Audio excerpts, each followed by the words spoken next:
Covid ಸಂತ್ರಸ್ತರಿಗಾಗಿ ತುರ್ತು ಸೇವೆಗಳು ಲಭ್ಯವಾಗಲೆಂದು ಮೂಡಬಿದರೆ ಕಾಂಗ್ರೆಸ್ ಕಚೇರಿಯಲ್ಲಿ ಆಪ್ತ ಸಹಾಯಕರನ್ನ ವ್ಯವಸ್ಥೆ ಮಾಡಲಾಗಿದೆ. ಅಲ್ಲದೆ ರೋಗಿಗಳಿಗೆ ಆಸ್ಪತ್ರೆ ಮತ್ತು ಚಿಕಿತ್ಸೆ ನೆರವಿಗಾಗಿ ತುರ್ತು ರಕ್ತದ ಅವಶ್ಯಕತೆಗಳಿಗಾಗಿ ಹಾಗೂ ಆಂಬ್ಯುಲೆನ್ಸ್ ಸೇವೆಗಳಿಗಾಗಿ ಕೋವಿಡ್ ವಾರಿಯರ್ಸ್ ತಂಡವನ್ನು ರಚಿಸಲಾಗಿದೆ ಎಂದು ಮಾಜಿ ಸಚಿವ ಕೆ ಅಭಯಚಂದ್ರ ಜೈನ್ ಹೇಳಿದರು. ಅವರು ಕೋವಿಡ್ ವಿರುದ್ಧ ಹೋರಾಟಕ್ಕಾಗಿ ಮೂಡಬಿದರೆ ಬ್ಲಾಕ್ ಕಾಂಗ್ರೆಸ್ ಕಚೇರಿಯಲ್ಲಿ ಸಜ್ಜುಗೊಳಿಸಿರುವ ವಾರ್ ರೂಮ್ ವ್ಯವಸ್ಥೆಯನ್ನು ಅಧಿಕೃತವಾಗಿ ಘೋಷಿಸಿ ಮಾತನಾಡಿದರು. ಕಾಂಗ್ರೆಸ್ ಸರ್ಕಾರವಿದ್ದಾಗ ಬಜ್ಪೆ, ಮೂಡಬಿದರೆ, ಮುಲ್ಕಿಯಲ್ಲಿ ಸರ್ಕಾರಿ ಆಸ್ಪತ್ರೆಗಳಲ್ಲಿ ಆಮ್ಲಜನಕ ಪೈಪ್ಲೈನ್ ವ್ಯವಸ್ಥೆ ಮಾಡಲಾಗಿದ್ದರೂ ಇನ್ನು ಅಲ್ಲಿಗೆ ಆಮ್ಲಜನಕ ಸಿಲಿಂಡರ್ ಪೂರೈಕೆಯಾಗಿಲ್ಲದಿರುವುದು ವಿಷಾದನೀಯ. ಅಲ್ಲದೆ ಇಲ್ಲೆಲ್ಲ ಬೆಡ್ಗಳು, ಅದರಲ್ಲೂ ಕೋವಿಡ್ ಚಿಕಿತ್ಸೆಗಾಗಿ ಬೇಕಾಗಿರುವ ಬೆಡ್ಗಳ ಸಂಖ್ಯೆಯೂ ಕಡಿಮೆ ಇದೆ. ವೆಂಟಿಲೇಟರ್ ವ್ಯವಸ್ಥೆ ಕೂಡ ಆಗಬೇಕಾಗಿದೆ ಎಂದ ಅವರು ಕೋವಿಡ್ ನಿರ್ವಹಣೆಯಲ್ಲಿ ರಾಜ್ಯದ ಆರೋಗ್ಯ ಸಚಿವರು ವಿಫಲರಾಗಿದ್ದಾರೆ ಎಂದು ಆಪಾದಿಸಿದರು. ನಮ್ಮ ಯುವ ಕಾಂಗ್ರೆಸ್ ಅಧ್ಯಕ್ಷರಾದ ವಲೇರಿಯನ್ ಸಿದ್ದರಾಮಯ್ಯ, ಯೋಗ ಕಾಂಗ್ರೆಸ್ ಅಧ್ಯಕ್ಷರಾದ ಜಯಕುಮಾರ್ ಶೆಟ್ಟಿಯವರು, ನಾವು 4 ಜನ ಉಸ್ತುವಾರಿ ತೆಗೆದುಕೊಂಡು ನಾವು ಸಮಿತಿಯನ್ನು ಮಾಡಿದ್ದೇವೆ. 265 ದಿನ ಕೂಡ ನಮ್ಮ ಕಚೇರಿ ಇದು ಬೇರೆ ಯಾವುದೇ ಜನಪ್ರತಿನಿಧಿಗಳ ಕಚೇರಿ ಸಾಕಷ್ಟು ಸ್ಥಿತಿ ಇಲ್ಲ. ನಿಮಗೆ ಗೊತ್ತಿರುವುದು ಬೇರೆ ಬೇರೆ ಅದೆಲ್ಲ ದೂರ ಇದೆ. ಆ ಬಿಸಿ ಓಪನ್ ಆಗಿದೆ.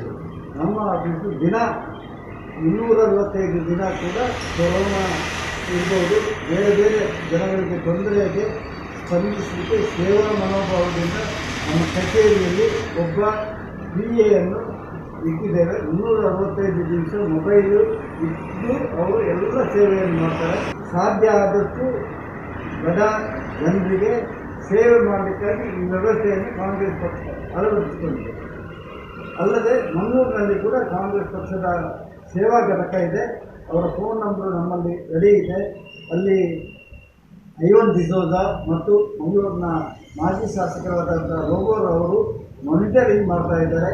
ಯಾರಿಗಾದರೂ ಮೂಡಬಿದ್ರೆಯ ಆಸುಪಾಸಿನ ರೋಗಿಗಳಿಗೆ ಬೆಡ್ ಸಿಗದಾಗ, ಸೇವೆಗಳು ಸಿಗದಾಗ ನಮ್ಮ ಆಫೀಸನ್ನು ಅವರು ಸಂಪರ್ಕಿಸಿದಾಗ ನಾವು ಮಂಗಳೂರಿನ ನಮ್ಮ ಸೇವಾ ಕಾರ್ಯಕರ್ತರನ್ನು ಐವನ್ ಡಿಸೋಜಾರನ್ನು, ಅದೇ ರೀತಿ ನಮ್ಮ ಮಿಥುನ್ ರೈಯವರನ್ನು, ರೋಗೋರ್ ಅವರನ್ನು ಸಂಪರ್ಕಿಸಿ ಅವರಿಗೆ ಸೂಕ್ತವಾದಂಥ ಅನುಕೂಲತೆಗಳನ್ನು, ಬೆಡ್ಗಳನ್ನು ಪೂರೈಸುವಂಥ ಕೆಲಸ ನಾವು ಮಾಡ್ತೀವಿ.